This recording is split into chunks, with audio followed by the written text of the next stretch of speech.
Good morning. How about that? I'm actually on time. I was early. I've been standing here killing time. Uh-oh. How about that? I messed one thing up.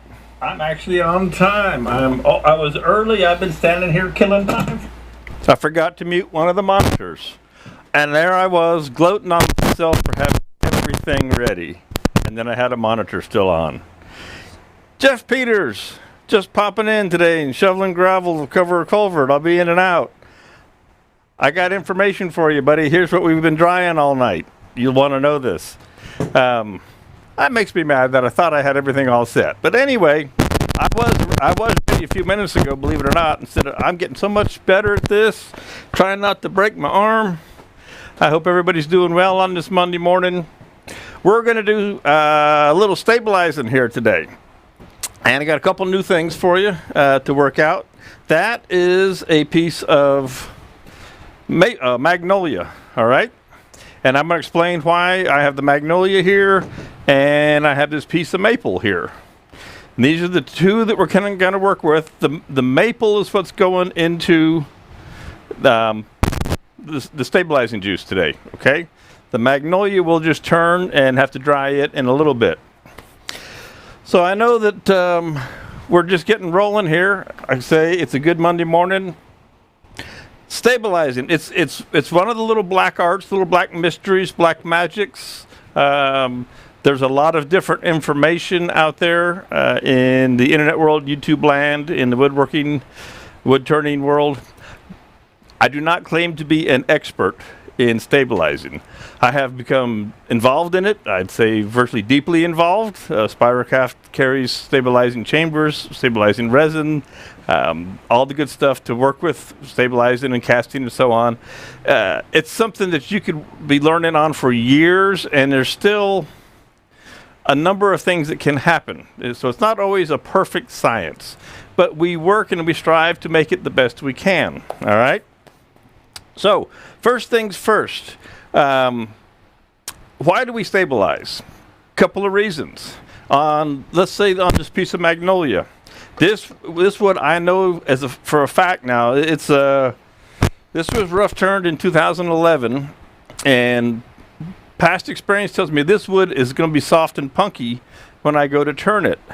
If I had some of my rotten wood that I'm actually aging out here, it's literally rotten. So those types of woods you want to stabilize to make them structurally sound again, all right? And this is the perfect process for it. The resin impregnates the cells and the fibers of the wood. We take it through the process of vacuum chamber, cooking, drying, vacuum chamber, cooking, etc. And we then have a resin impregnated piece of wood that it is very, very stable. And I've got one over here. I'm glad I knew that it was here. This is one I did a while back, and it has been stabilized. And I don't know if you can hear this. That's pretty solid, and it's only 3/8 of an inch thick. This piece was literally pull apart with your hands rotten. I let it age out back here in my aging pile. It's spalted, and I'm going to say it's probably maple, though I can't 100% tell for sure. But it's natural edge, got wormholes in it. This process is great for this. And this little bowl is not quite heavy because it's full of resin. One of the big mysteries, and Jeff Peters, who's in here this morning, we were texting back and forth last night. Jeff has just started getting into it. Dad says I have an occasional sound rattle. Maybe that was me banging on that thing, or maybe my mic is coming loose a little bit there, Dad. Or it might be that fan blowing on me. If it keeps up, let me know. Jeff and I were going back and forth last night. I've been helping him along. He's starting to stabilize. And one of the big questions that you'll find is, does the wood need to be dry? And if so, how dry? Well, the wood needs to be as dry as you can get it, right? Good morning. So my mom and dad are here. It's always nice to have a family affair on a Monday morning. The wood needs to be as dry as you can get it. And I've got a little something special. It's the first time I'm going to show it today. Now, it's not perfect, but I'm going to show you a video of what happens to water in a vacuum. Water vapor, water moisture, we'll call it moisture in wood, but water in a vacuum boils, okay? Because it's a little bit heavy science, and there won't be any audio on this, but I found it this morning. So what happens with folks when they put a piece of wood, they think it's dry. Now this piece also was rough turned in 2011, okay? That means it's 9 years dry, in theory. Well, I'm down here in South Georgia. And so I dried this in the oven last evening, and again this morning, and we'll talk about that in a minute. But if you don't get all the moisture out of your piece of wood and you put it in the vacuum chamber, it will bubble, what will seem like it will bubble continuously, literally forever. And it's not the air that's in the wood, it's the air that's in the water initially. And then it's just the water actually starting to boil and vaporize. And it will do that until, in theory, you dry it out, that piece of wood, by whatever that process is of pulling vapor out of wood under a vacuum. I don't know the name for it, not a scientist. I didn't even stay at Holiday Inn Express last night. But it will continue to bubble, and it will drive you nuts because you'll think, well, it's still got air in it, but it doesn't. It's because the wood wasn't dry enough, right? Now, so this piece of wood right here, again, it's a piece of maple. It's been dry for 9 years, and I've got a scale right here, and I'm going to show you. This is what I use. It's a digital scale. Pop you in the overhead there, and these are super handy. I would highly recommend you get a digital scale. This is a Harbor Freight one. It wasn't super expensive. They allow you, and it just pops right on. You can set it in grams or ounces. I say it pops on there, and you should be able to see that. I know it's a little up, might be upside down, but you get the idea. So what does this bowl weigh right now? Let's see if you can see this. If I can read upside down, that says 834 grams is what this bowl weighs at this moment, all right? Now, when I started with this bowl last night, when I first pulled it into the house, I got my little notes here. This bowl weighed 906 grams. All right? So it has actually lost 98 grams, or 2 3/4 ounces of a piece of wood that's been dry for 9 years. Lost almost 3 ounces of moisture that was in that wood. Okay? Which really surprised me, and that's why I kind of want to do a test, and there's a couple of things I want to tell you here about how this worked. So I put it in the oven at 220. Now, I put it in the big oven in the house because I didn't feel like coming back and forth out here to check it. Put it in the oven in the house at 220 degrees, and at the first hour, after 1 hour of cooking, it dropped 24 grams in the first hour. In the second hour, it dropped another 18 grams. The third hour, it dropped 12 grams. Fourth hour, it dropped 7 grams. And then I stopped. That was the end of the night. It was bedtime, okay? And it was down to 845 grams. Got up this morning, got up early, put it back in the oven around 6 o'clock or so, waited before it went in. It was at 848. So it actually gained 3 grams of weight in about 7 hours. In about 7 hours, it gained 3 grams of weight back.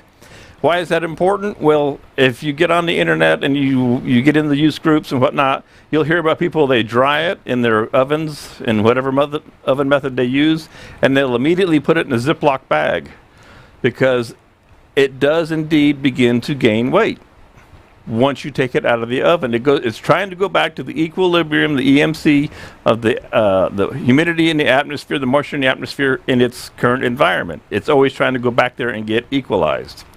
So I fired it back up this morning, dropped it to 835, dropped it to 830, so it lost another 5, then 828, so it only lost 2, and it stabilized at right about 830. So that's where what you do is you watch it until it stops losing weight. Now, if you had told me this was going to lose 3 ounces, I would have said no way. I would never have believed it, but by recording it and keeping track of it all, it was amazing how much it dropped. Good morning, Bill Powell. Thanks for coming in today. So it's important because we want to have as much moisture out of it as possible. And like I said, what is it back up to? It's actually going back up now as we speak. I can't remember now because I'm talking. And it's up to 833. So it's picked up 3 grams of moisture since I brought it out here. All right. Now, is that a big deal? Honestly, I don't know. I'm not going to worry about it. I don't have time to worry about it. Good morning, Dick Gerard. Hope you're doing well up there, sir. So this piece has picked up 3 grams since I brought it out of the oven at 9:30 this morning. All right. Now it's humid out here.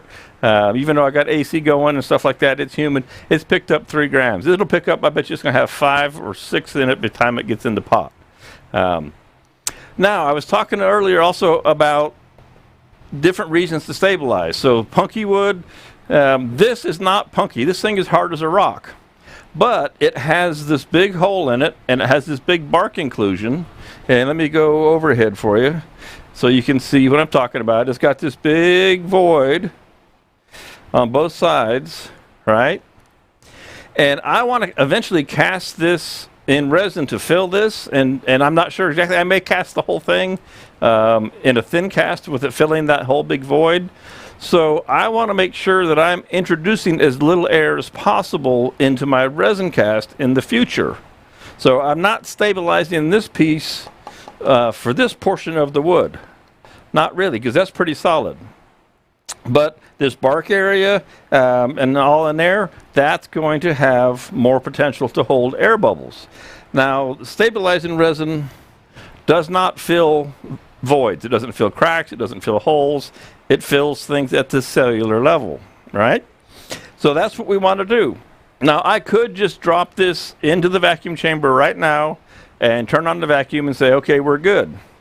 But you may notice that this thing is not round, all right? And it's not flat. I think you can see that against my black jacket. So the first thing I want to do is turn this. The tendon is not round anymore either. The tendon is quite oval. So I want to go ahead and at least get this guy back to round. It's down real close to being as dry as it's ever going to get, right? Once we stabilize it, it's not going to move. But I don't want to have to turn any more wood than necessary because once you stabilize it, it's like turning resin, because you are turning resin, and it's much more work. Now, not that this piece of hard maple won't be a little bit of work, but we want to go ahead and get it back to round, get it a little bit closer to the size we want, to our finished size. Then we'll drop it in the vacuum chamber. We'll pull the vacuum on it, and we'll go from there. Once we do that, I'll go ahead and put this guy in up on the lathe, and we'll turn on it, and we'll talk about it. But I got this little video I want to show you to try and explain the water boiling. I almost forgot about it. Now, again, it's going to run on a computer, which is going to show on the screen behind you. I don't have it set up in a slick fashion just yet. I'm going to have to kind of like go click the mouse and change screens a little bit. There is no audio, but once it pops up, I'll explain what's going on, and I've kind of got it staged to a certain point if it's still doing what I wanted it to do. So let's see how this works. This is something I've been wanting to do for a long time. So bear with the slightly unprofessional changeover here, because it's not in a switcher or anything yet for this. But it should be interesting, if I get the right one, to bring this up and play this, and you'll be able to see it. The blue that you see is the water that's in this chamber, all right? And it's weird for me because to see how this is working, because I'm new at it. I get to play the weatherman. So what you see in here is the water, and this guy, he's got his vacuum gauge. If I can get out of the way, you can figure out how to do that. There's the vacuum gauge, and he's just now getting to about 25 inches of vacuum. And you see the water starting to bubble. So this water that you see bubbling right now, that is the air molecules coming out of the water. The water hasn't started to boil yet. And it's interesting when I found this morning. It's interesting to watch how much air is in water. That's how the fish breathe. The air in the water goes through their gills, and that's how they breathe. So in the initial stage, when water's under a vacuum, it's pulling the air out of the water. Once it gets to his maximum vacuum, he's going to pull about 29.9, which is all you can pull. And then this thing will start to actually boil. And I thought this was a good way for me to show you. This is what's happening in your piece of wood. If you have moisture in your piece of wood, and there I see it starting to boil now in the video. So if you have moisture in your wood, this is what's going on down inside your piece of wood. All right? And those are the bubbles that you keep seeing. And if you're wondering, well, it keeps bubbling continuously, that's what's going on. And this, I thought, was a great representation of what is happening in the piece of wood. And I've never seen this kind of example before, and I said, this is great. I want to show it in this, to give that. It really helped to me make a good understanding of what's going on in there. So let's see who else is in here. My dad's here, Lan Brady's in here. Good morning, John Stawson, Chris Geisen. Good morning, guys. I hope this is working, looking pretty good on the screen. It looks like it is. I'm watching the side there. So he turned off his vacuum now. And he's talking about some other different things that go on. But I hope that helped explain things. Frank, good morning, Frank. So I'm going to go back over here and slightly, in an unfancy way, turn that video off. But that's what I wanted to show you and help explain what's happening to your water in your piece. Okay? Everybody get that? Does that make sense? That was cool. I can't wait to see the replay on that, because that's the first time I've showed that feature. That's one of the reasons I have this green screen chroma key that I've been working on for years to get set up in here.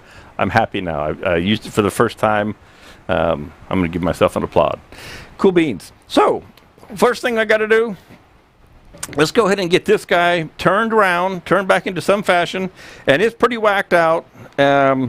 Now, yes, one could say that this is a pseudo-dangerous piece, and it falls into that category. Big void, this crack goes all the way up to the rim, virtually on both sides. So it's a piece that I'm going to go very carefully with. I'm not going to go crazy on this, but I just want to get it round and get us a real tenon on here, all right?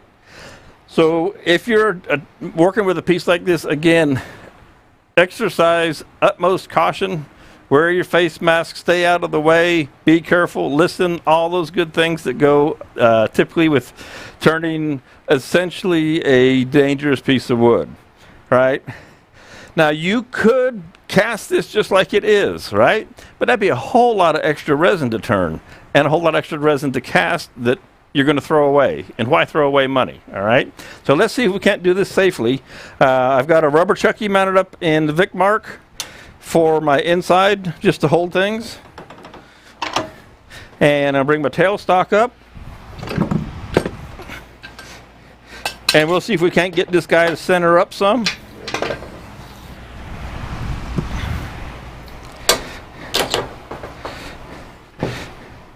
Because the first thing I just want to do is get a tenon on it. All right.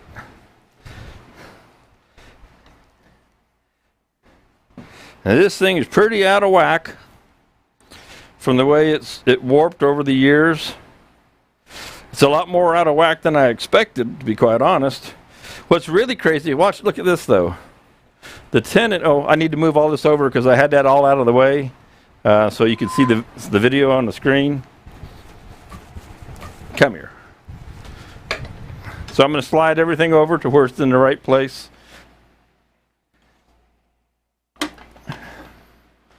And you can see things. And get that. I need to set both of these cameras now. That's pretty good. Looking like on both cameras. Okay. So the tenon is pretty true. But look at the top of this guy. There's the high point. See this finger here. And I'll leave it there. And that's like 1.5 inches. So what that tells me is I'm going to lose 1.5 inches of this wood right in here. I didn't realize it had that much of a swale to it. So inevitably in wood turning we get to make some decisions. This piece I may end up not turning the top down flat. I've had others where I've had a resin rim build up. So I think I'm going to make my tenon, and I'm going to make it round, and I'm going to leave this top just like it is, because I don't want to cut 1.5 inches out of here, because I'm almost positive that if I try to, I'm going to cut into this. All right, and my piece is going to come apart. That's what's going to happen. I'm convinced that if I try and make this go to there, this thing's going to come apart. All right, so we'll make it round, and even that's going to be a bit of a challenge. But we're going to leave the top. I'm looking at which camera. We're going to leave the top oval, and we'll fill that. We'll cast that with resin, and we'll go from there. All right. So we were in between centers. We've got a grip that won't rotate. All I want to do right now is make myself a new tenon. I'm going to make a 2 3/8 inch tenon for my easy chuck I've got set up over here.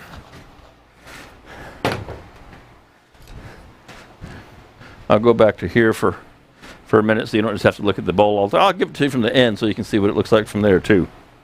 As I work on setting the calipers for this chuck. If anybody's got any questions, pop them in there. Please let me know what you're wondering about. Lan, you saying that I made a decision to be not hurt myself? And Arthur and Dad? Yeah, I don't want to get hurt, you know, and I don't want the piece to come apart. I'd rather it have a little resin extra on the rim and disappear into wood than anything else, because I don't want to ruin the piece. I've saved it for 9 years. I sure don't want to ruin the piece. Right? Okay. Let's see what kind of speed we can turn here. Take her all the way down to 0. Everything's clear and out of the way for the moment. Let's see if she shakes and rocks. That's in reverse.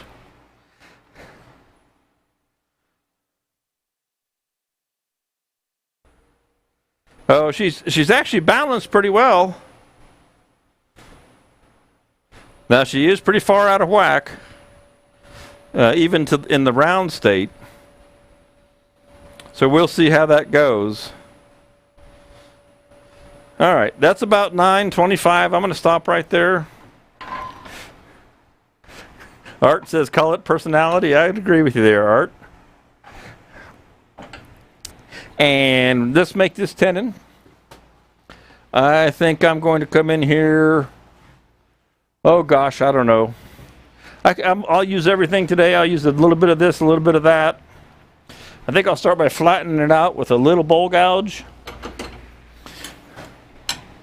Come right up in here.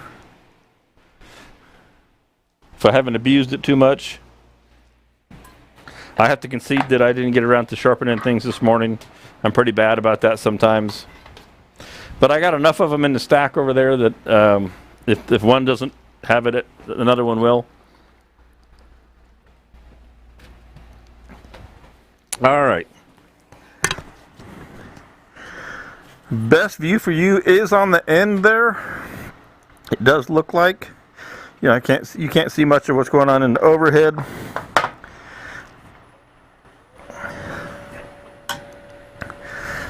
Let's just come across here and flatten this out.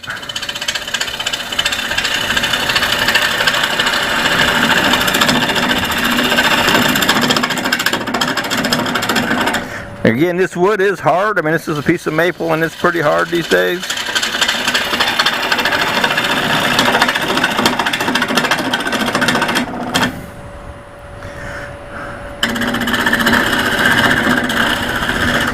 Alright, that was quick and easy for that to get it flat. Now I'm going to take, that's a negative rake. I'm going to take an easy wood detail tool. I need to stop and raise this up. And I'm going to define my the outside of my tenon. Thought I saw somebody walking through the yard out there, but I must just be seeing things.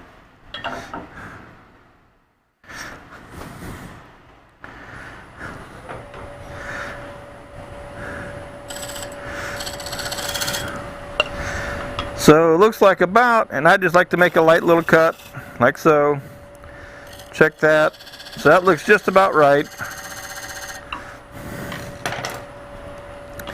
So I now know that that's my tenon area, and I can take this away. Now I've got somewhere to work to.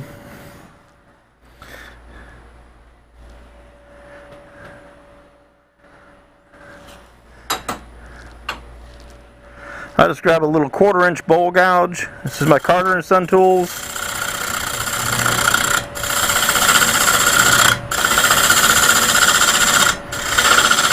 Let's start to pare this away.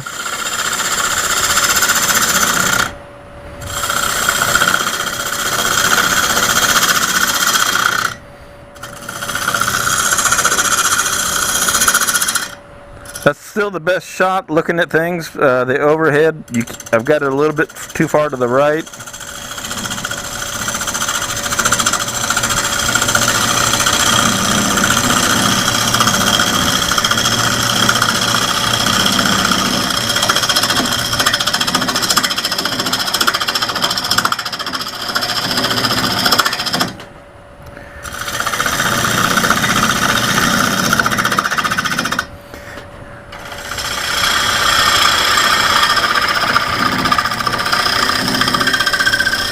Alright, let's see what that looks like when we got it turned off. Okay, it's a pretty piece of wood. Got a little hole right in there. So I want to make sure that's flat. It looks pretty flat. I'm going to clean that up. One more pass across here, just to make that nice.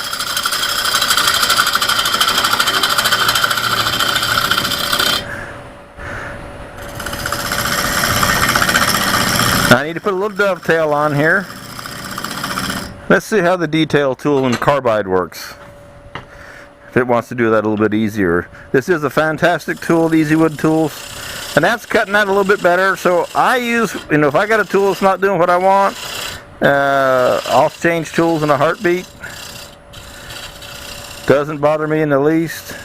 Okay. I do want to check I haven't used a square tool. See, I could have come in here with the square cutter, but my tailstock's in the way. So, and I could have come this way as well, but I just felt like using a bowl gouge. But I do want to check that tenon length, and it's just about, it's perfect. I use the cutter. I use the width of that cutter as the length of the tenon, and I'm just about a 32nd short of that, which means I've got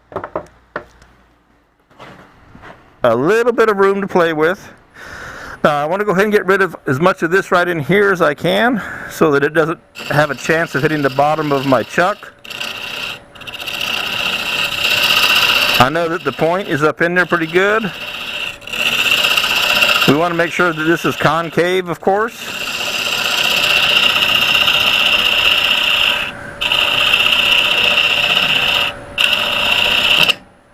Alright, and that's what happens when you get just close enough and that started to break, so that's fine. So we've got a nice tenon, we've got a nice dovetail, we've got a nice flat section here, so we'll get a good grip on our chuck with this guy. We can check it with our calipers. I hopefully didn't make it too small. I gave myself a little bit of room. We will find out right now. Because if I did, I get to start over and make it down to 1 3/8. So let me change cameras there.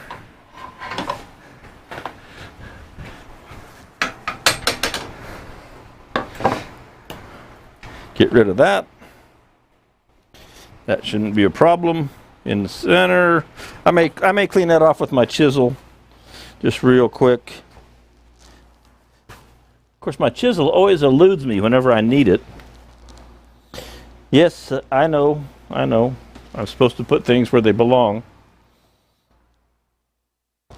but I do. I just don't remember where I put them sometimes. So anyway, we'll go on without that. We'll take our chance. If it doesn't fit, then we'll deal with it.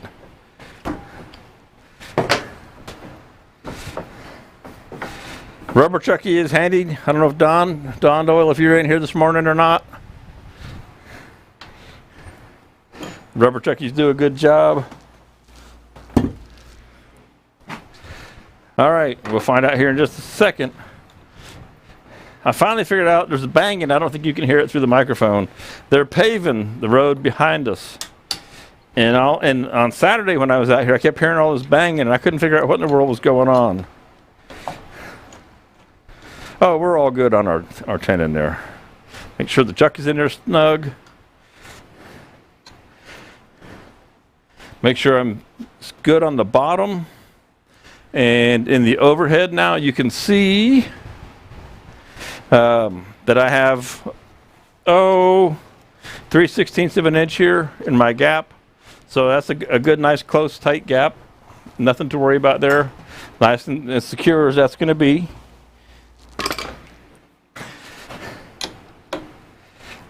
So we'll go ahead and snug this up on here. This guy has warped more than I expected. But hey, you get that sometimes. You know? That's what makes it fun, makes it interesting.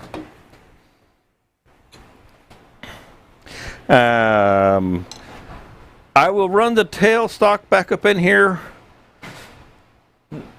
because it is, in the event with this goofy big gap,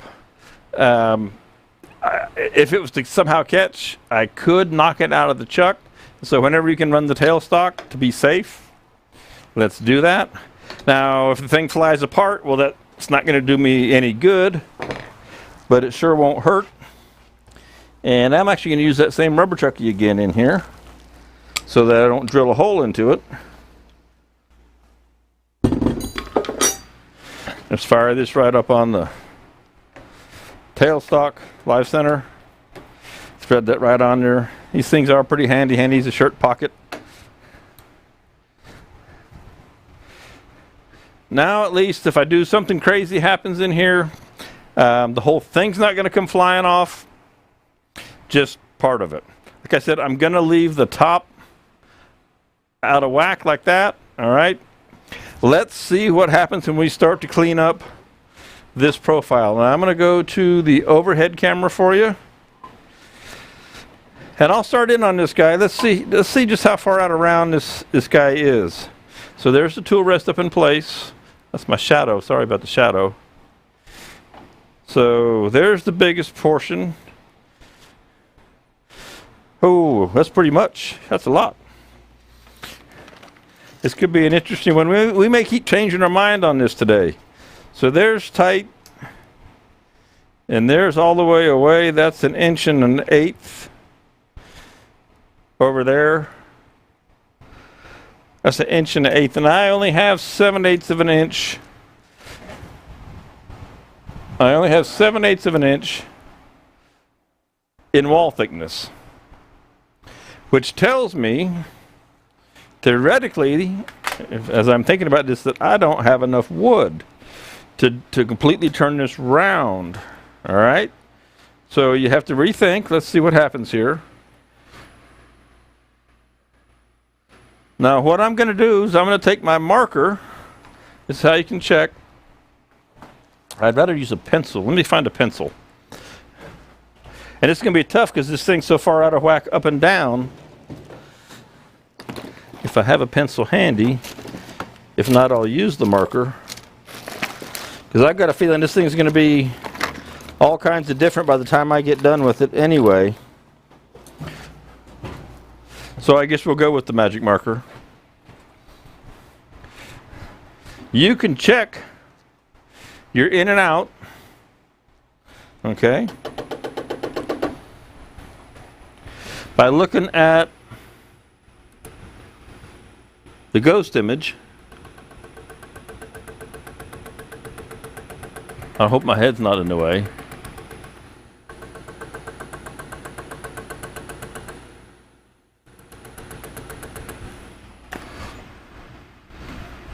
So that tells me, from what I'm seeing in the ghost image, see those 2 marks? That's how much wall thickness I'm going to have. I'm going to watch that again. This is the inside mark. right there in the ghost image. And that's my outside mark. And I'm going to sit down here and think about this for a minute while I watch this thing go around and make sure that I believe what I'm seeing. Because I want to see solid wood, and if I see a solid rim. See how I'm speeding that up? I don't know what it's looking like for you. There's a solid rim in here that looks like it's about 1/2 inch. All right.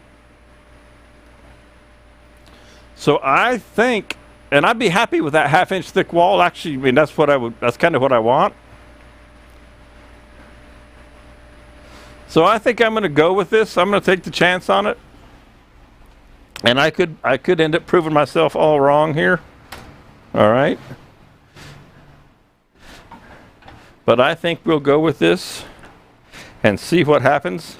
So now the question is, how do we choose a tool? This is a pretty, did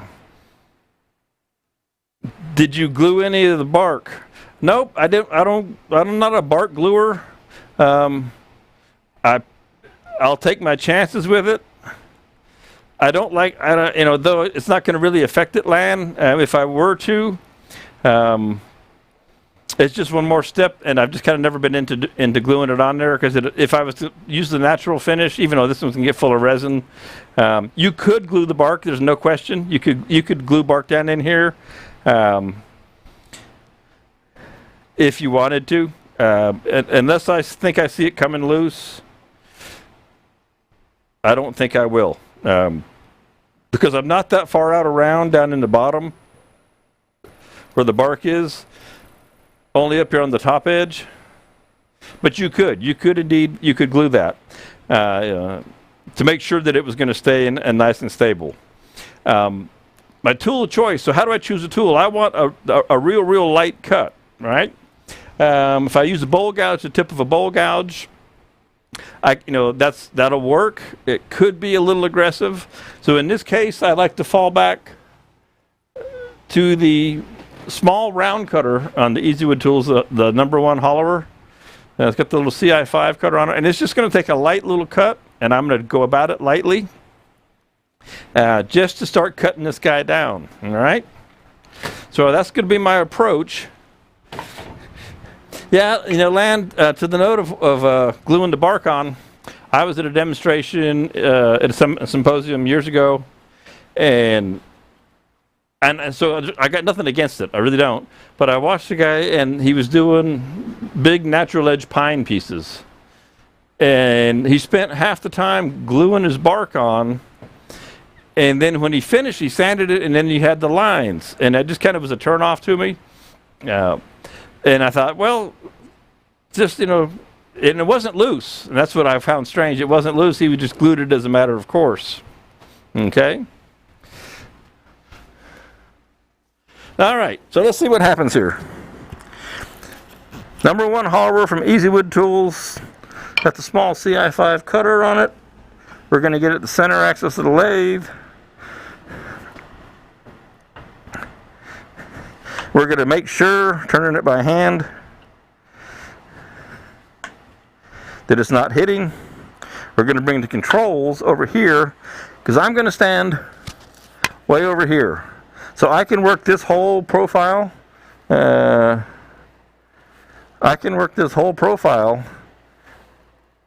From over here out of the way. At least if something happens, theoretically, depending on the bounce, if it was to come apart, it's going to go over here. Minimize your risk, right? You don't want to stand here like this and work on a piece like this. Absolutely not. You'd be crazy. All right? So let's go to the overhead. We're turning just about 1,000 because we are skipping a lot of area here. All right, so we're going to ease into this guy.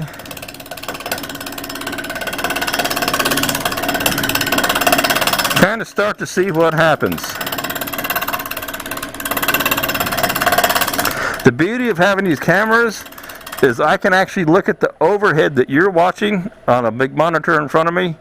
And so I can see what it's looking like from overhead without ever having to get myself in harm's way there. And let me get rid of some of these chips here real quick, just so you get a better contrast. Go right through the window. You guys see the window, I don't get to see the window.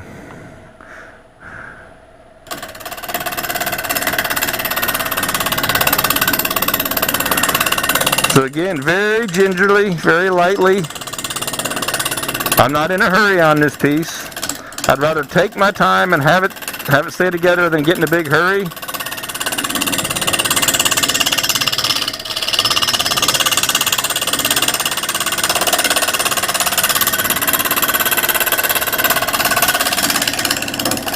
So you can see the importance of the light cuts. And I'll make a couple more passes and then we'll stop here and see what we're cutting and what we're not cutting.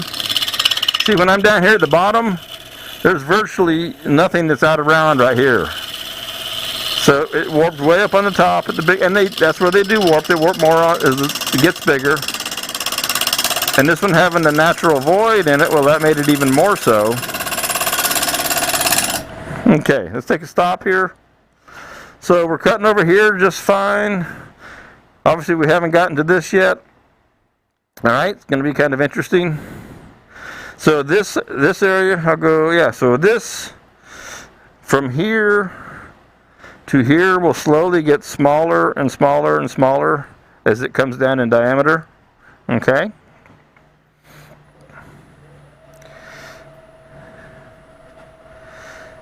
Danny, where did I get this facial? Spiralcraft carries these. We've got them in the store. I've got about 4 left until the new one comes out. And I still don't have access to the new ones yet that flip up. These are about 25 bucks. Matter of fact, they're exactly $25, $24.95 or something like that. Jump in there and grab you one.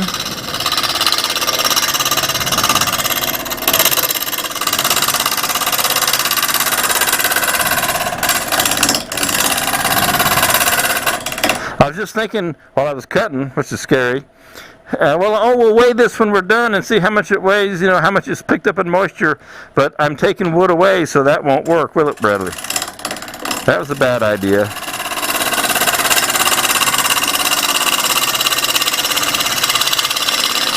Now, if it gets to the point where I think that it's going to come apart, I'll stop doing this and just let it and cast it the way it is. But I'd rather do this when it's softer than full of resin.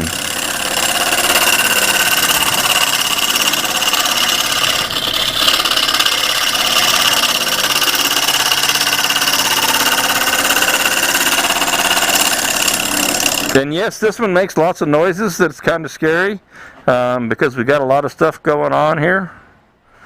And so as I said that, because I started to hear the pitch really change, so I just changed my mind, and this is what's important. Take my mask off. I'm in the overhead. See how much this is moving now? All right. So that just became unsafe. If I turn this anymore, especially because I'm taking wood away right up in here, and I'm thumping on this, every time the tool comes by and hits that, it's going to break this off. All right. Now, you could try and CA glue all that together. The chances of it actually staying together are probably very, very thin, slim to none, if you will. All right. So I think this is already just determined to a degree of what we're going to do here. Because I don't want to get hurt. I don't want anybody else to get hurt. I'm not going to advocate that I keep on going. Again, yes, you could super glue this thing up. I don't trust super glue that much for that kind of strength. I would rather epoxy it. And again, trying to get into, let me go back overhead here for you. Trying to get into this, all these cavities to get enough grip. I don't think so. So I will have to live with turning this with being stabilized in resin, and then probably cast. I will see what it's like when it comes out after stabilizing.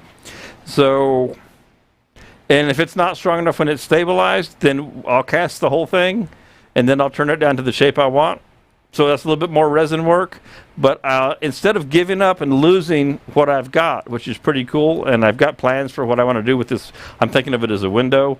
I'm going to stop right there because I know that I haven't ruined it, and I know that I can get what I want if I stop now. If I try and push this, there's a good chance I break it, and I have to, you know, either scrap it or then start gluing stuff together, and I just don't want to go there. So that concludes the first turning portion of the morning due to the piece of wood. But that's all good because we're going to put it in the vacuum chamber now, and we're going to pull a vacuum on this guy, which is part of what we're here about anyway. So I love turning pieces of wood like this, and I like to do them so that I can show you what to look for, what's safe, what's not. I mean, there's horror stories all over YouTube and the internet about, and you see guys with big holes in their head and stitches. This would have been a perfect case to have this thing fly apart. Absolutely, it was waiting to happen. I mean, it was waiting to happen when I started, and I knew it, but I went in cognizant of that fact and said, okay, I got to be super careful with this. There's a chance that this thing could come apart. And even if I wasn't here live, you know, live streaming this morning with you guys, I wouldn't have any music playing. There'd be no noise, nothing, because I want to hear what's going on to this piece of wood. And as soon as I heard that pitch change, I don't know if you could hear it or not. As soon as I heard a change in the pitch, which was when this loosened up, I've heard it enough times. If you saw the picture I posted yesterday of me some years ago at the woodworking shows with a piece sitting there with a piece of poplar, half of it broken away. I heard it just before it let go. I heard the pitch change in the wood, and then boom, it comes apart. So with time, you know, you listen for that. I don't wear hearing protectors or earplugs or anything like that. Good morning, Mary Alice. Hope you're doing well. Hope you got your coffee. So I always listen to the piece, not that the wood is talking to me in the artistic sense, but if the wood is talking to me in the structural sense. And that keeps me safe and from getting hit. And I think I really have only been hit truly once in the face, or, you know, with a piece. I've had some pieces glance off the shoulder or here and there, but I've only had one direct hit, and that was my lesson. My nose hurt and it bled like crazy, and I learned from that lesson real quick.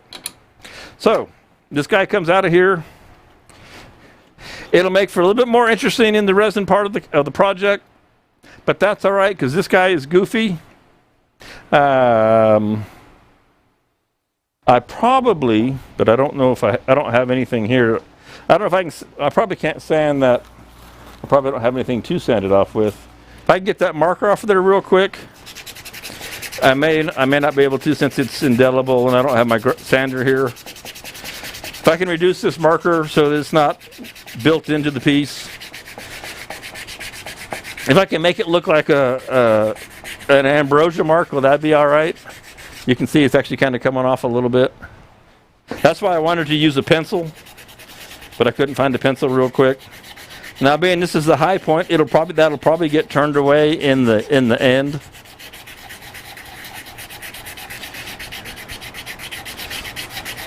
But just to be sure, better not to have magic marker on your stuff. All right? Okay, so that's all we can do with this guy safely. It's time to put it in the vacuum chamber. So I got my vacuum pump over there to the left. I got my vacuum chamber down here. Now you should be able to see that guy all right. And I'm going to move the headstock again so that I can move the chamber over and get it underneath the camera for you. Get that out of the way. That goes right. Oh, that's perfect. So you can see right down in there, right down in the goo. Okay, good deal. You can also see it from the side camera if I go that way. Now you'll see here on the front is the vacuum gauge itself, which should be reading 0 at the moment. If your gauge is ever not hooked up to anything, nothing's pulling on it, and it's showing a number, this little rubber plug here will allow it to adjust. Open that plug up, let it adjust to the atmosphere. Is that a wet piece? No, Danny, that piece is dry. I just cooked it for 7 hours in the oven. It was rough turned in 2011. It's 9 years old, and then it was cooked in the oven for 7 hours. So it is completely dry. It lost 3 ounces after 9 years of drying. It lost 3 ounces in the oven at 200 degrees last night and this morning. Okay. So you can reset your gauge if it's ever not showing 0. This is a little filter for when you bleed the bubbles out of here. When your piece bubbles up, depending on how much it bubbles, this is your control valve for going inside. If I take the top off and I go overhead for you, you can see here's the inlet valve, and right now, because Jeff and I don't know if Jeff's still here or not, we were talking about this last night, my inlet valve is about 1 7/8 inches from the fluid. The concern people have sometimes, if you is having the fluid go through out the valve, which would be really bad. You'd be sucking it into your pump, which you don't want to happen. Excuse me. If you will keep an eye on your back, perfect timing, Jeff. So, well, you can see the replay. I was just talking about the. I've got 1 7/8 inches clearance to my valve. As long as you watch the bubbling when it starts in the pot here. No, I switch back over to here, and control with your valves. You can open the valve or open this valve, excuse me, and break the vacuum, and your bubbles will subside. Now, I don't know how much this piece is going to bubble, so we'll just have to find out, see. In a lot of the chambers that are the PVC, the smaller chambers in the PVC top, the valve is in the top.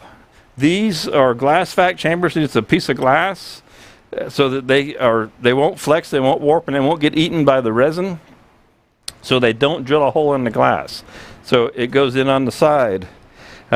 If you were concerned, and I was going to do this at first, I was going to put a 90-degree elbow right here and have it come up to get more room, and then I just realized that all I had to do was not overfill. If I'm doing something bigger and I need it taller, well, then I go to, this is a 3-gallon pot, then I go to a 5-gallon pot. If I go bigger than a 5, I'll go get a 10-gallon pot. So it's not really a big deal, okay?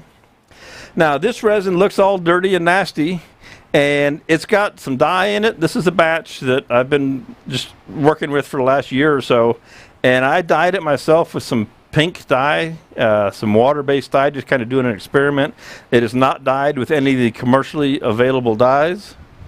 It's not dyed with Lumelite dye or cactus juice dye or anything like that, and I haven't changed it out.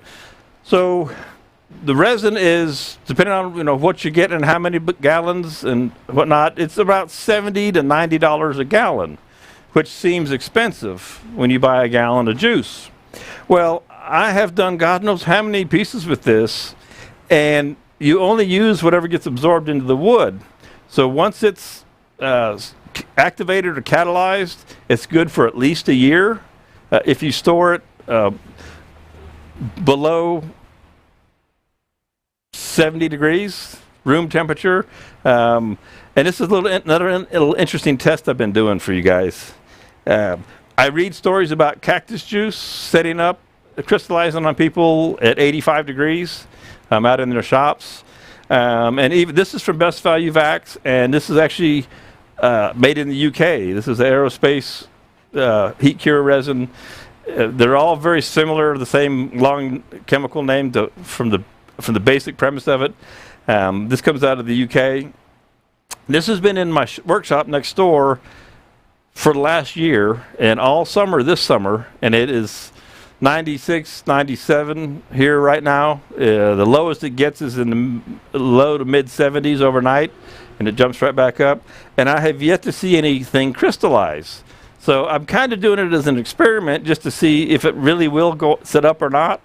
I'm going to tell you, if you buy stabilizing resin from Spirecraft, you should store it inside in an air conditioned, at 72 degrees room temperature.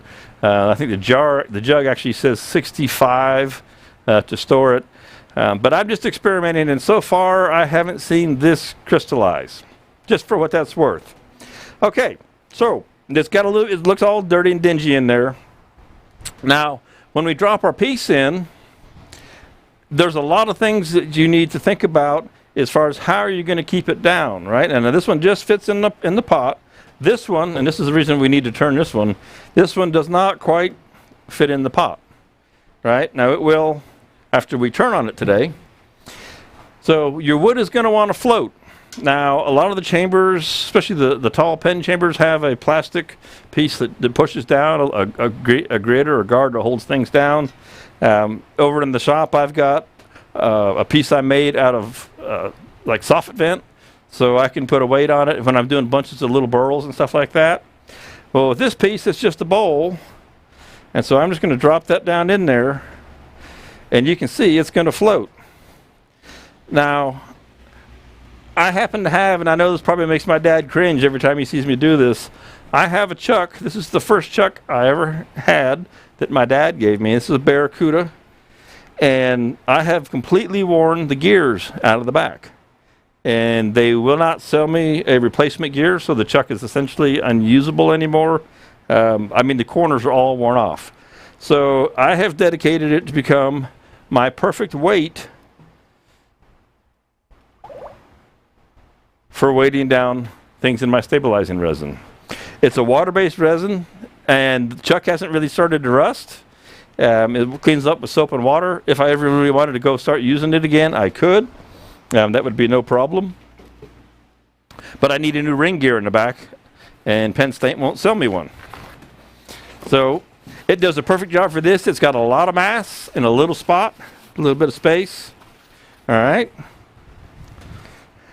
So I cleaned the glass up for you guys today too, best I could, so you can see in there. Okay.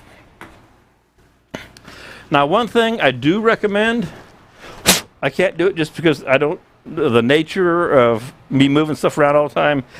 I would recommend that when you hook up your vacuum hoses, leave them connected. Connecting, disconnecting, connecting, disconnecting. I'm wearing out, there's a Teflon seal in here, and I'm wearing that out. So I start to get a little bit of a vacuum leak right here at the connection. I would recommend that you don't take them on and off. The woodworking shows, I have these out on the road. I got to break it down every weekend and put it back together and back and forth. And same thing here. I move it from one building over to another. So I take them on and off. I don't recommend you do that because it's hard on the seal. We can probably get that replacement seal from Best Value Vacs. They have all the different parts for these. It's a great hose. It doesn't collapse under the vacuum. Okay. Now you probably can't see the gauge there.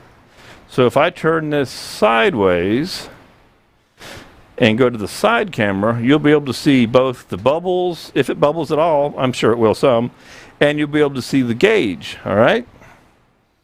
So Jeff says he stores his in the basement. Is crystallizing a sign that it's bad, or other signs? The crystallizing, Jeff, is the sign that it's gotten hot, because you have to heat this resin to 190 degrees to get it to cure, which will be the next stage. After we stabilize this, after we pull all the air out and we saturate all the fibers with the resin, we're going to put it back in our oven, and you have a dedicated oven, not the one in the house, for cooking this resin, and you bring it back up to 190 to 200 degrees until you have gotten the resin all the way through to that temperature, and that cures the resin. And that's why I like to rough turn these pieces close to the shape that I want, so that I don't have to cook them that long. The wood's not that thick. And if you're doing 4x4 blanks, I see a lot of people doing their pen blanks and their burls, and they're doing a block of wood that's 4 inches thick. They've got to get that resin all the way into the middle of that. And then once they do that, and you hear people talking about pulling a vacuum for 40 hours on a piece, that's kind of crazy to me, but hey, to each his own. Then you've got to cook it till it gets to 190 on the inside, just like your turkey at Thanksgiving. So I like to keep them a little bit shorter or thinner. All right, so let's fire this guy up. I got the pump over here. It's kind of noisy. And you can see the bubbles coming on. And you can see the gauge going up, I'm sure. Now, as soon as I see that, I just break that other one open and break that vacuum. And it went right down so that I don't get close to my inlet. Now, it'll bubble fiercely for a few minutes.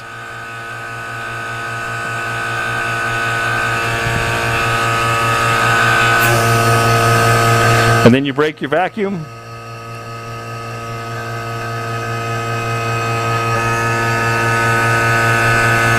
There's more air in this than I thought. I'm surprised. But the initial bubbling doesn't last that long. It'll calm down pretty quick. Now I need to change the oil in my pump. There's two things that can make you get the smoke. You'll start to see a little bit of smoke in here. Is dirty oil and a vacuum leak, and I'm probably getting a little bit of a vacuum leak from my seals being bad on my hose. Are starting to go because I'm only pulling 20, just over 25. When the hose was fresh, this would pull a full 29 here because I'm at 180 feet above sea level. So you see, as I broke that vacuum, the bubbles completely went away. That foaming action that you get.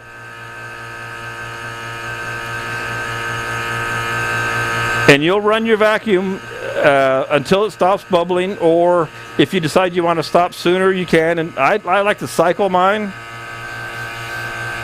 because Best Value Vacs recommends not running more than 5 minutes without a cold trap to stop the vapors, because this is creating a vapor that is theoretically can go into the pump.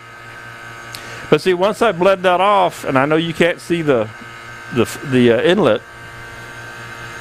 Once I bled that off a couple times, I don't have any fear now of it sucking up into the tube. Okay. Again, I wish I could get a little bit more, but I know my seals are leaking on there. I need to get another hose. See if we just got a little bit more. It's my head in the way.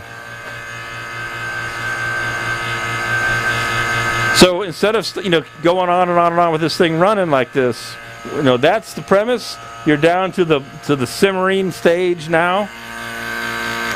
So I'll turn that off so that we don't have that noise, and it's filling up the room. So I can just close that valve off. All right. And I can leave that vacuum on it. Now, here's one thing that happens. Once you turn off the vacuum, it's under vacuum. If it's not leaking, I might not have the lid on tight in the right spot. But it's static. So it's not really pulling anymore, but it is soaking. So you need to have it be active, you need to go ahead and have the pump running so that it keeps pulling the vacuum and pulling that air out. Right now it's out of vacuum, but it's at a static state and it's not moving. But it's soaking into the fibers, and that's fine. And most folks will soak for several days after they've got all the bubbles out. Okay, nothing wrong with that. So that's it. We're going to let that guy sit. Now, what happens, and I'm going to set this back down on the floor. What happens when we take this out? What do we do?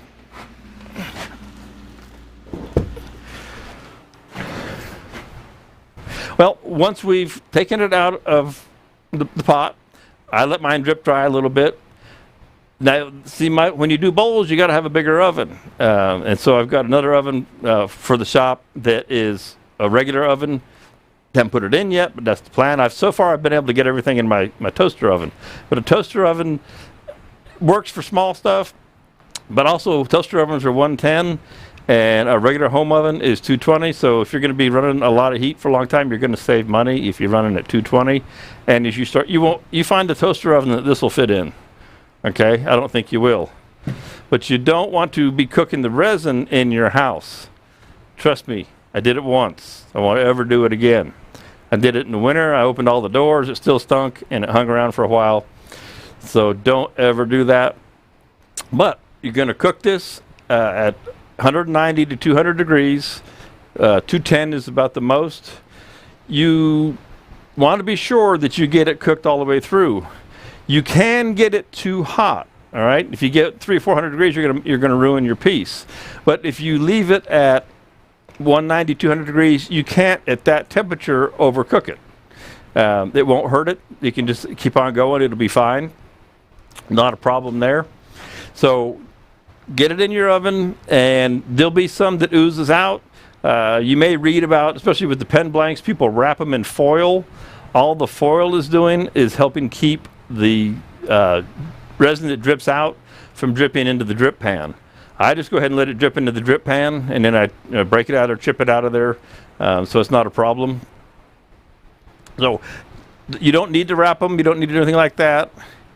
Cook it. Again, how do you know when it's done? Well, you're not sure. How do you know when it's 190 degrees in the center? That's the key. So cook it for a few hours. The thicker it is, you're going to have to kind of work with that. I've never cooked anything that was more than an inch thick, and I usually cook it for a couple of hours, and I don't have any trouble. Never had a problem with it. And after that, you're ready to bring it back out and go to the next stage. If you may just be going to turn it from there. Maybe you're going to cast it like I'm going to do this one, which then I'll cast it. I may return it before I cast it, but that one there, not so much. I'm just going to end up casting that one, and then because it's so far out of whack, and making it be what it'll be. So that's that one. If anybody's got any questions about that, going through that process to this point, getting it into the resin, let me know. The next thing we're going to do is we're going to get this guy straightened up, and I just want to clean this up again. It's a little thick. Now this again is Magnolia, and I know that it doesn't, when it's green it turns great. Once it's dry, it's pretty punky. You can even see, if I go to the overhead here, the end grain tears out pretty easy on it and whatnot.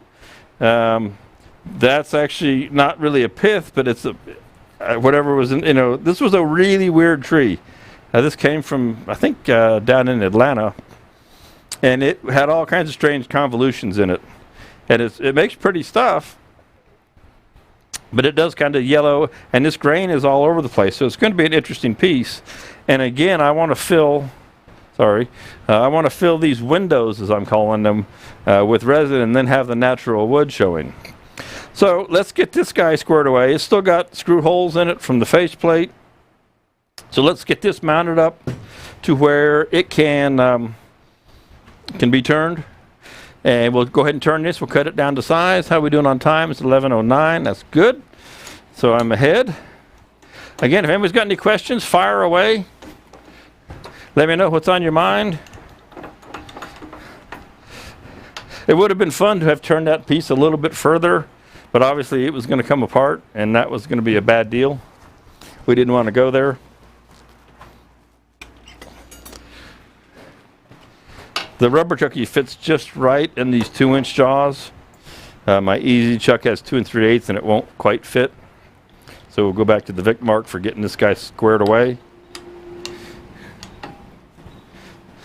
So Jeff, does that make sense to you about the drying and how much that piece lost? We lost 3 ounces in cooking, and it was been dry for years. Where did I put that rubber chucky? Oh, it's on the tailstock, which we need anyway.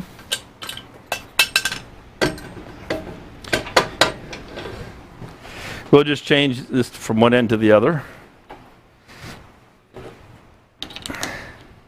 It's going to be another 97, 98 degree day here in Metter. Yesterday it was 98 something.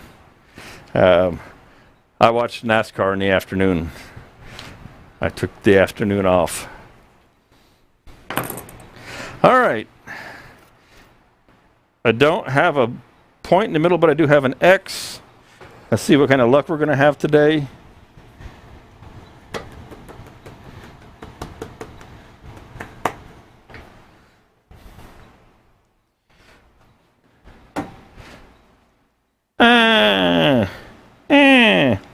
Yeah, That's going to stick out just that much too much, isn't it? So that's the one thing about this Colt, is that the motor cover can get in the way. Now if I have something else I can throw in here, let me see real quick. So while I scrounge around, I'm going to give you an overhead view of that while I look for something that I can put in this chuck to push that out a little bit further in my pile of goodies. I hate being caught off guard, but then again it happens. Sometimes I've been known to take the motor cover off. As long as I don't hit the fans, I'm okay on there. Let me get over here in my pile of pieces that I've got hanging around. Hey, looky there. Let's see. I'm not real particular sometimes. I'll work with whatever works. That might just do the trick. All right, now that's probably gonna want a bigger set of jaws. That's 3.5. So we'll change chucks again. Good thing is handy to have plenty of stuff around. We'll go back to the Easy Wood chuck. Put a 3.5-inch set of jaws in it. Put that little piece of goofy bowl in there. And move right along.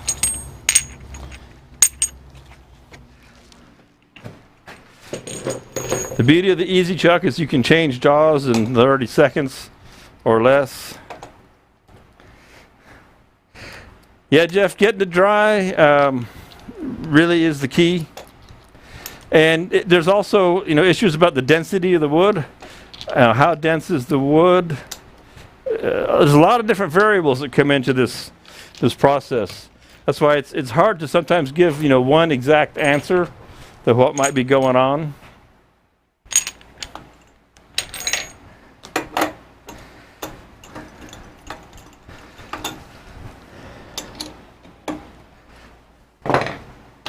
I was so happy with the piece that I turned on Saturday. I don't know if you guys have seen it. The little multi-stage casting. Even though it's not big, it came out pretty cool. I like the picture. I put it up there. One of the pecan trees out here in the yard has a big notch in it, a big opening. I just stuck it up in there and it made for a great little picture. Wrong one, Brad.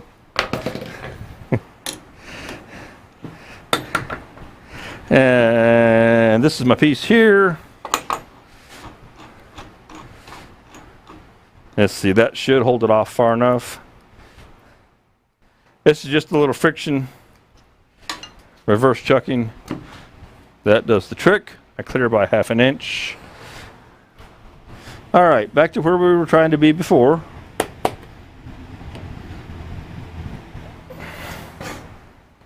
Boy, that's going to be a bear. It's still not enough. That's going to make me mad.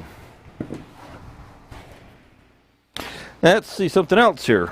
We'll keep stacking stuff up till we get it right.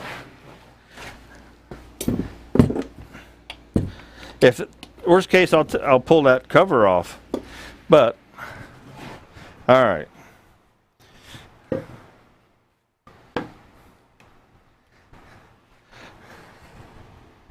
Again, all we got to do is turn a 10 in here.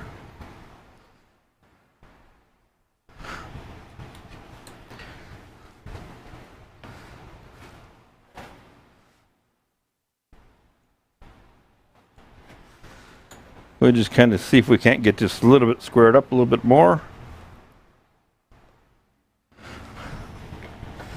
Drop it out of here just a tick.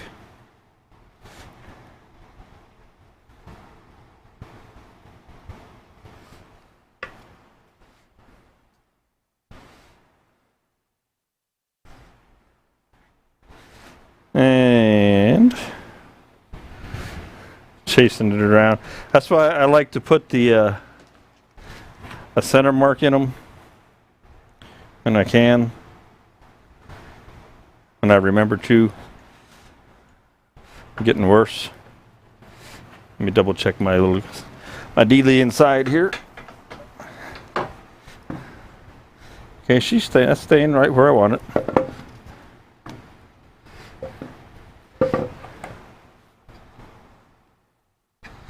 It stays in place nicely.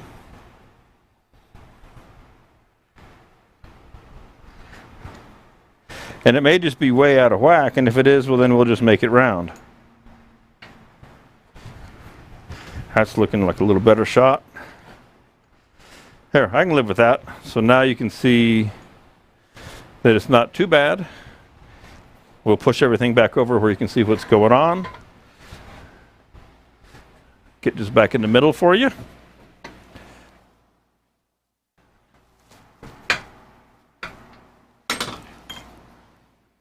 About like that.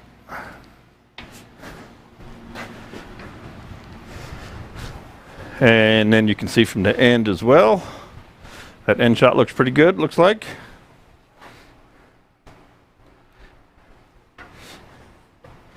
All right, that's good.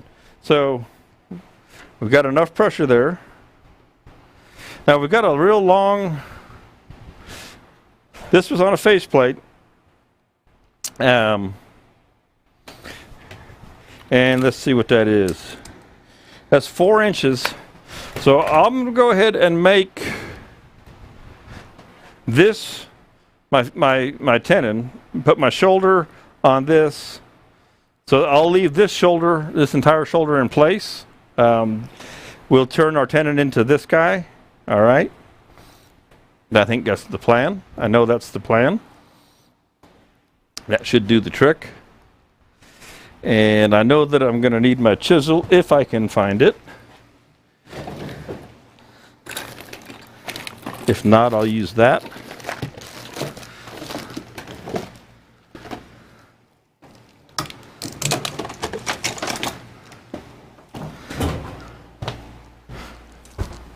All right.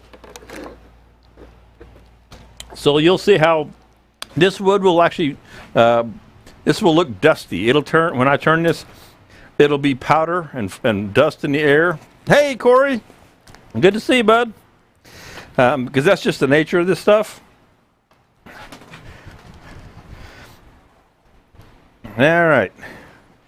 We're comfortable with that grip. We'll lock that down. Let's see what we can do for speed. Make sure nothing's in the way.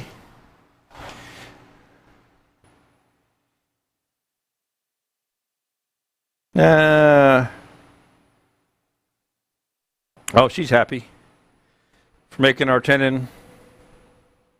We'll turn about 800 for making the tenon on this. Doesn't look, things aren't too out of whack. If you look at the overhead, you see this tenon area is not too bad. We'll show you from the end, and I'll leave it on the end, I think. So we'll see, you can see me work down there. So I think that's all fine. Okay. So I'll be setting up for 3.5-inch set of jaws. So I'll reset my caliper for that. Open the caliper up to 3.5.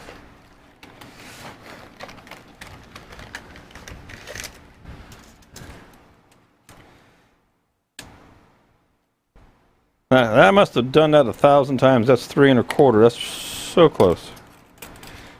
I think these calipers know just where to go on their own. This wood's a little, I know it's a little soft, so I'm going to go about 3 5/8. Give myself a little crush. Okay. All right. Good deal.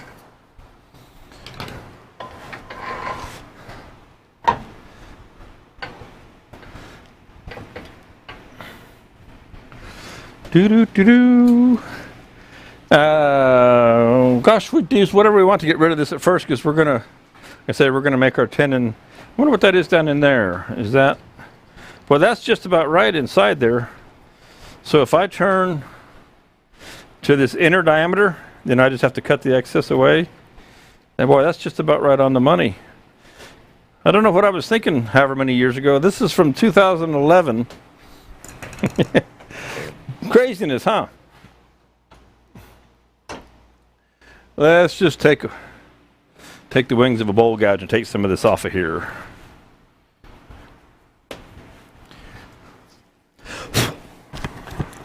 Put on the safety mask. Everything seems good. Let's just take some of this away. We're in the end camera for you guys.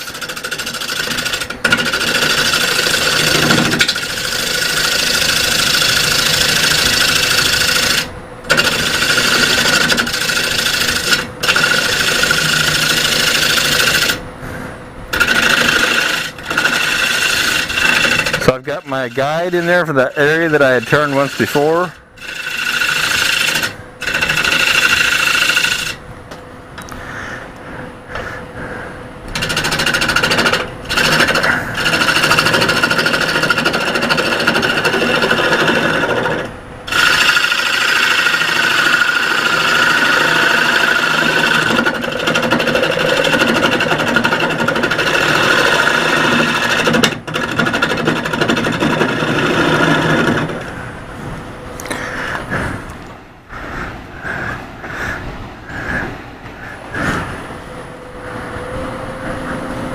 Make sure that's still snug. Everything's all good.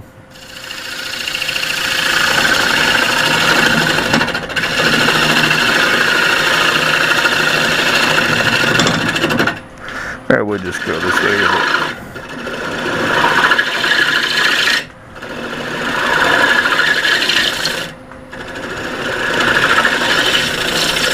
Alright, that's looking pretty close. We get our square Easy Wood tools out here.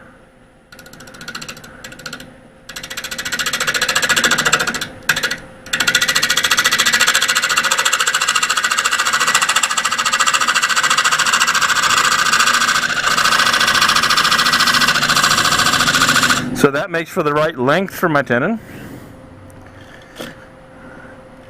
Here's my diameter. Looks good.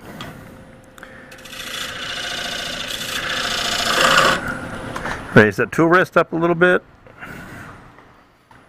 A little bit more. I think I dropped it down when I let go of it.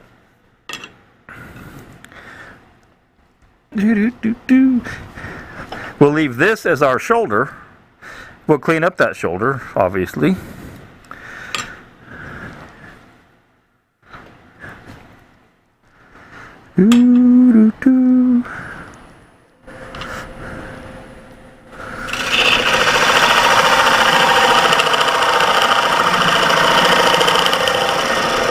Now this wood is not very strong, so as I leave this little cone here in the center, just as I'm cutting that away, I'm not going to take a lot of it away just yet. I want to come in here and clean up this.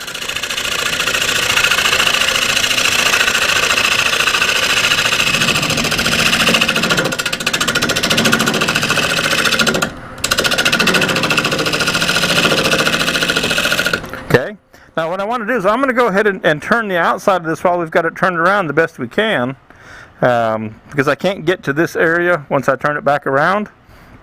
So I'm going to leave that there. That should be plenty strong. That's my tenon. I can cut my dovetail on there so I don't forget it later. I'll do that real quick right now.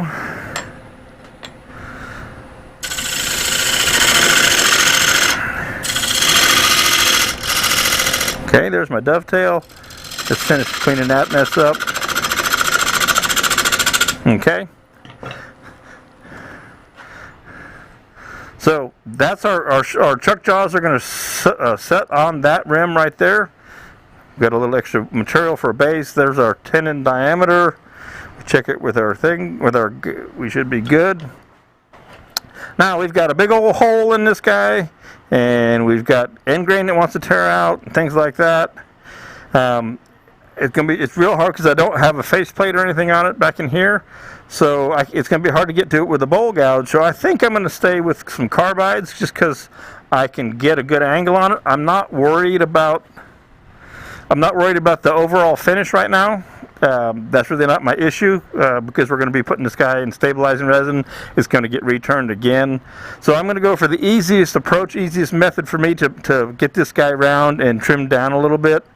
And so my round style carbide cutter, it's the best choice because I can come at it from any angle instead of having to try to come from over here.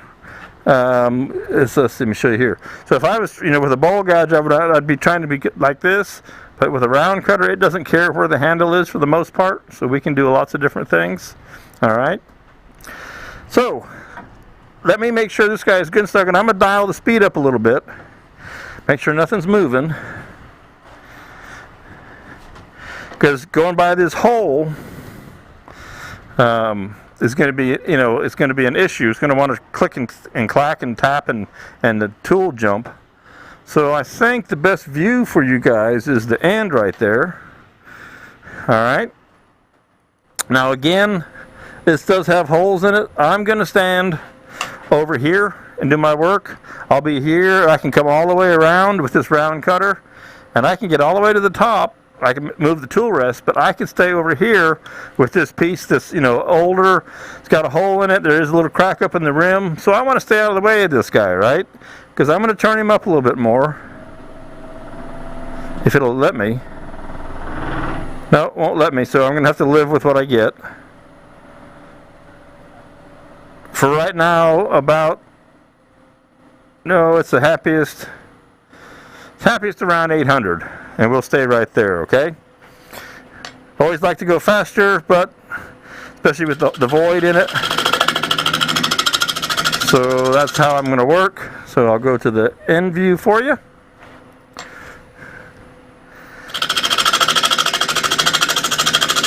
Now once I get out around here, I can switch over to a bowl gouge if I want to.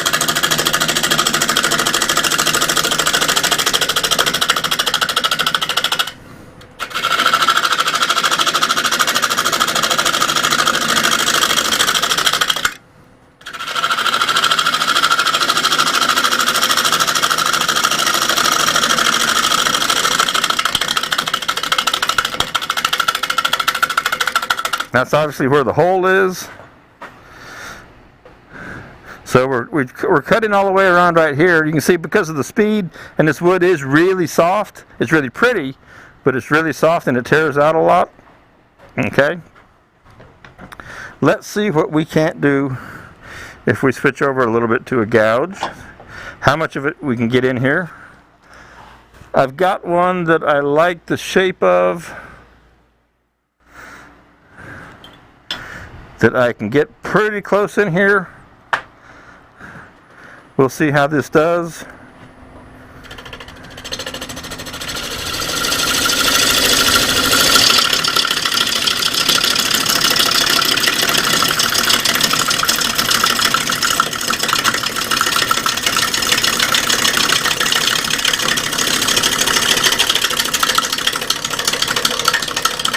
Definitely we're getting more material in the pass there. All right. We're not getting the tear out. We're getting a cleaner cut, even though again the speed is slow.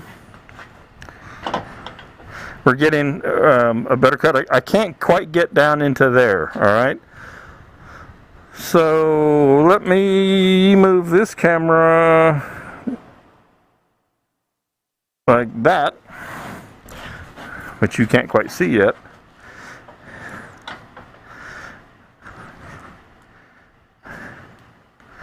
And we'll go to the overhead for you. Okay. And we'll take another pass up through here. Now once we get this pass across here, more than likely we can turn the speed up.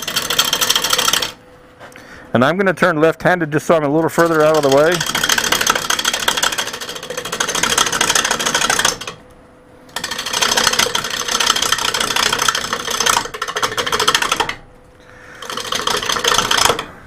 Quite bumpy up there because they're big old gap.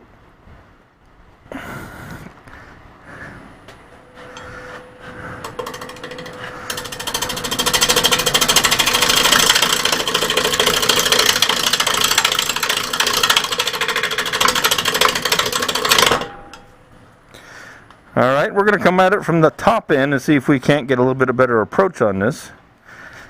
It's a little riskier. Make sure everything's still snug. Yeah, she loosened up on me a little bit there somewhere.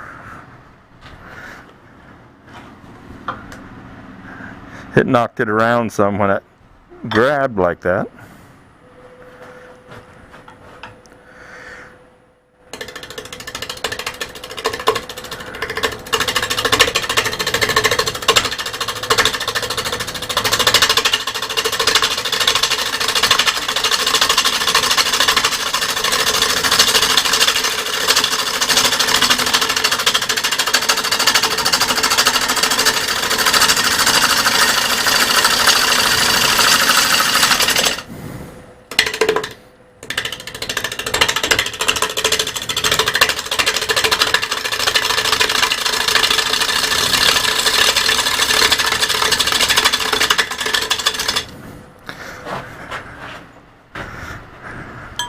Alright, come back around to the back side.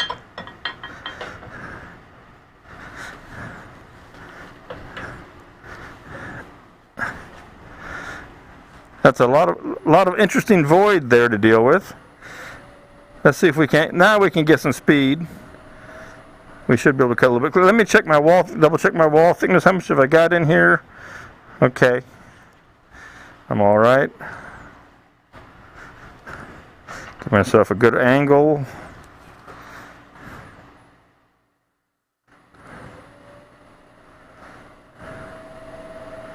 Pick that speed up some.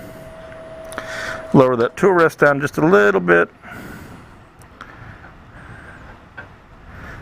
A little bit more.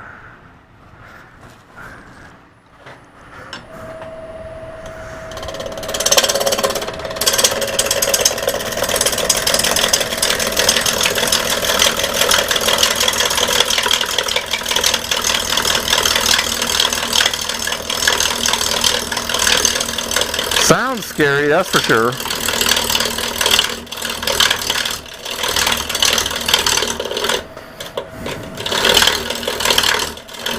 There is a split up there in the top. Small one.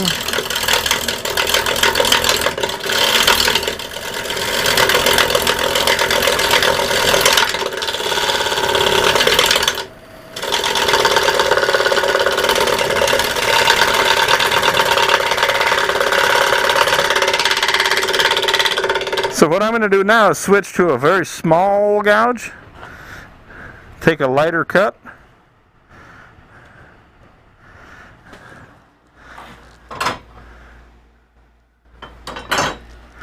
So I've dropped down to a 3/8.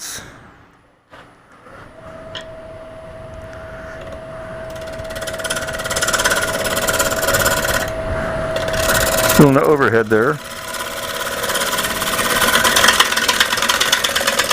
There's a big void, which is a big void. Let me go to the end for you for this too.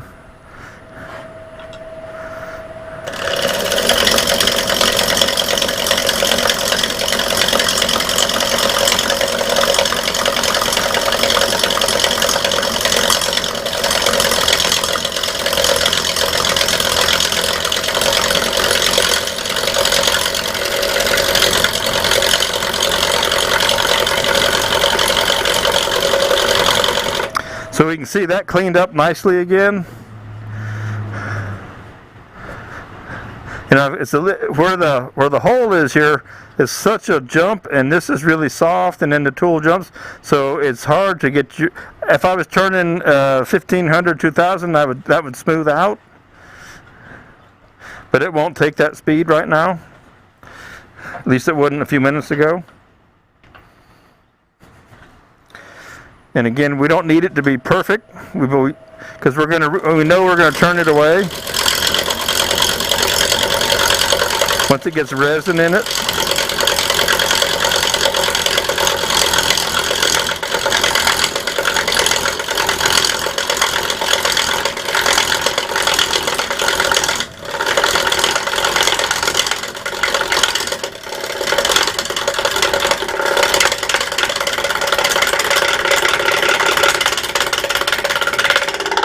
So I'm being super cautious because this wood, one, I've got a lot of voids, and two, I know this wood isn't very strong. just from working with it in the past. It's not very strong. It does break pretty easy. And I know if I do the wrong thing, I'll break it. And it's a cool piece, so I don't want that to happen. All right. So, you know, do I have the perfect shape here right now? No, not the perfect shape that I want. But I know that I've got enough material that I can shape this once this gets stabilized and then cast in resin. So what I want to do is go ahead and turn it around and do the inside just to get it round. And that should take care of this and have it ready to go in the oven, because this still has to cook. Now what I'm going to do is I need to turn this way down so I can just chisel that off of there, so I can put it in my chuck. All right, because I still got that sticking out. That was my little safety valve right there. So we'll get that gone. So we'll go back to the end for you, and it may, if I go a little too far, it may flop at the last moment. We're going to turn the speed down and hope we don't do that, because we're going to use the little detail tool. And this wood, is, like I said, is not very strong.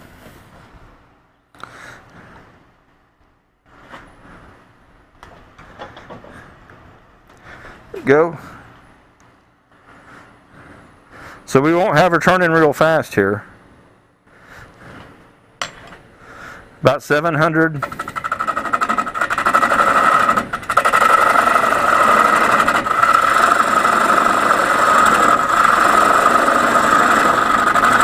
And basically what I want to do is undercut this. And I can see that when I knocked it out, I've knocked my tenon out just a little bit compared to what this is. I could return that tenon, but I'm not convinced I have enough extra material here, because I might be right at the brink.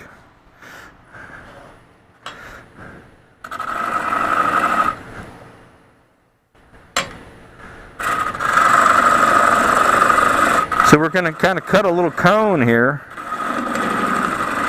and hope it doesn't break before we get close enough to where we can cut it off real easy. And you couldn't quite see that in the overhead, so I'm going to leave you where you are.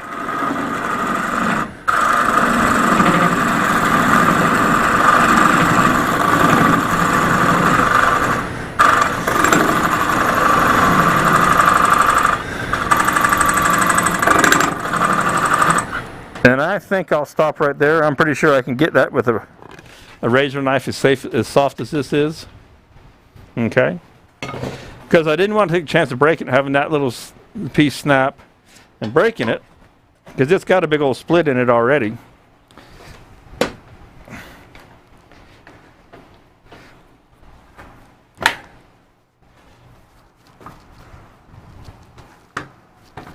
Snug he-tail. Is your one of your keyboard keys broken, Dad? I got that under tight enough. There we go. So see, it doesn't take much to get that off of there. I mean, that just snapped right off with my finger. And that's all that was holding it. That's why I stopped when I did. We just whipped this off of there. And now that won't stick in the, that won't touch the chuck, bottom of the chuck at all. All right. So you can use a lot of different things as a little temporary. Let's see how we did here. Perfect. Not that I'm perfect, but it came out perfect. I'll show you in the overhead with just the right gap in our jaws. So a nice perfect circle. Okay. Snug that up real good.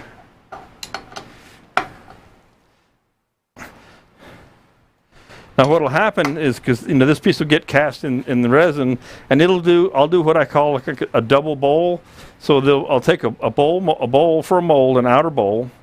This will go inside that, and then another bowl will go inside of this, and the resin will only be between the two bowls, which this will be sandwiched in the wall. So instead of filling this thing and making a solid block of resin for $80 worth of resin, I'll do it with a quart or less. just enough to fill between the two molds, and it works great. And then I can let this flare any way I want. I can change the shape any way I want.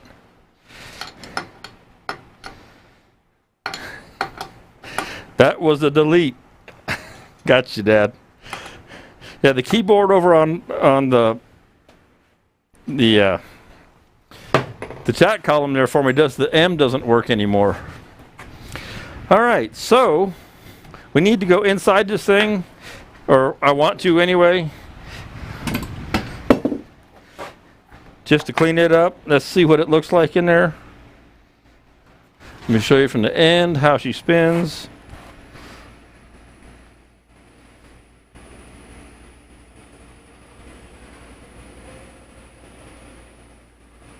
Pretty crazy looking with the gaps. Let's take a look and see how it cuts. All right. So we'll go in here and kind of do a little exploratory cut on this. And with this tip is way up high by comparison. All right. Just making it where it doesn't touch the tool rest there. Hopefully that's in focus. It's a little out.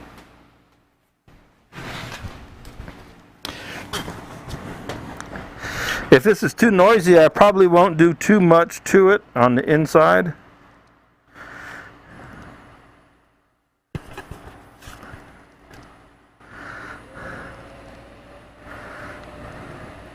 It's interesting how, you know, you can see through the hole back here. You can see my hand right through the...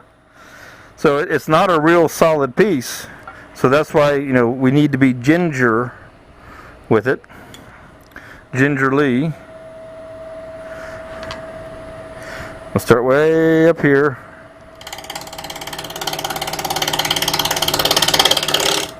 I hope I'm not in the way. And I'm on the end camera, okay.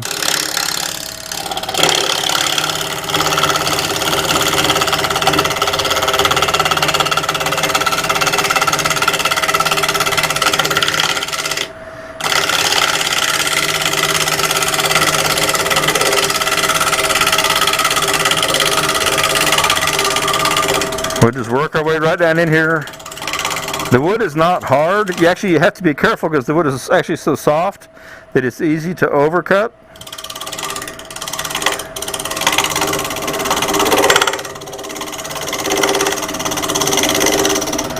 And I'm just watching on the opposite side where I can see the cut line going down. Another important thing is right here where my finger is. The tip is that one. This tip right here is real close, and if you inadvertently let your finger drop over right there, it's going to hurt real bad. Okay, so you don't want to do that. Let's see if we can't turn this guy in just a little bit.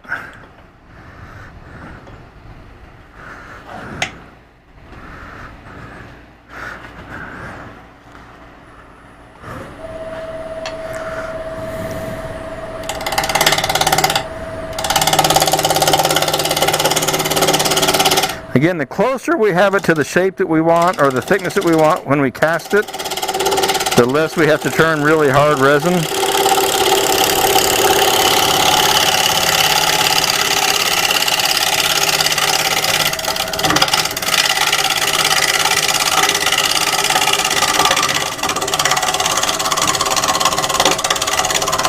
Now we're getting to the big hole.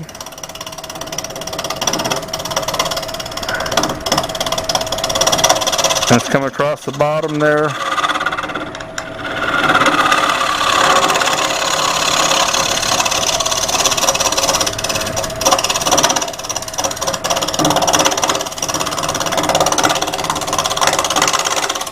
One of the things I want to show you, I'm going to switch to the overhead so that you understand how I'm keeping my hand from getting hit by that piece of wood.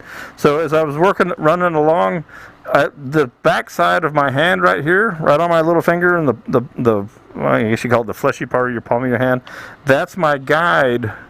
And if I feel it start to roll over the edge of the tool rest, that's when I know I'm in danger. So I can feel that, and that's where I let my hand just kind of slide along that. I have actually, accidentally gone over it, and you don't do it very often because it hurts really bad. So you learn from that. Okay. Let's make another pass down through here.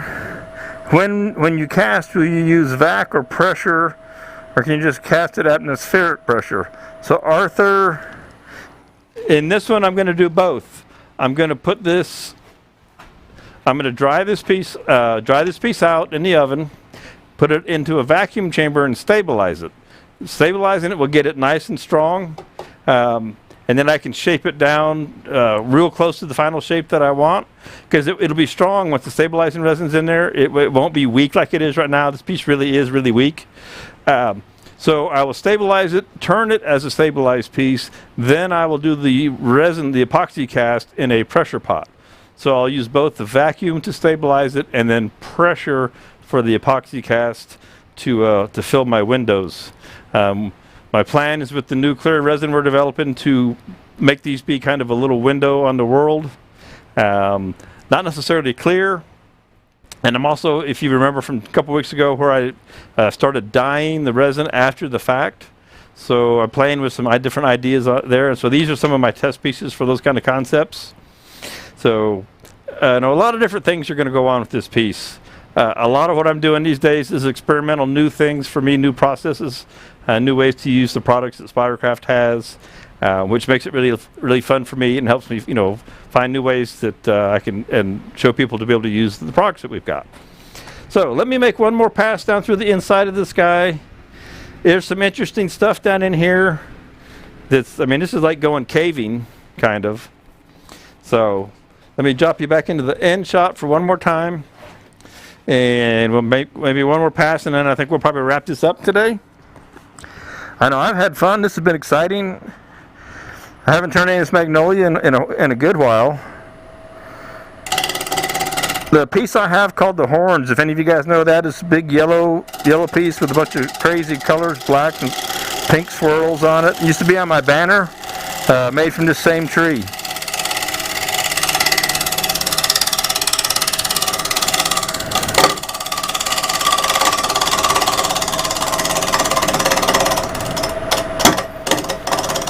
Around that hole, it's a little dicey.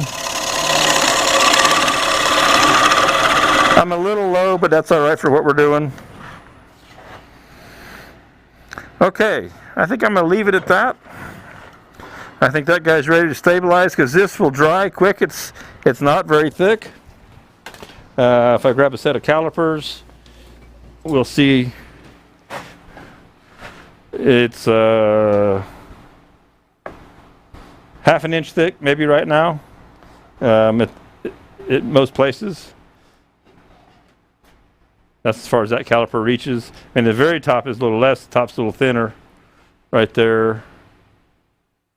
Trying to find you a view that you can see. There you go. And then it picks up a little bit right in here.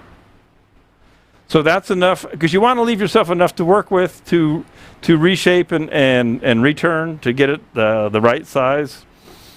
Well, thank you, Jim. I'm glad it's fun to watch. I hope you learned a little tip here and there. I mean, if you come away from the day with one thing that's good, then I feel like I did my job. I have a lot of fun. I enjoy being out here and bringing these presentations to everybody. It really does. It makes my day.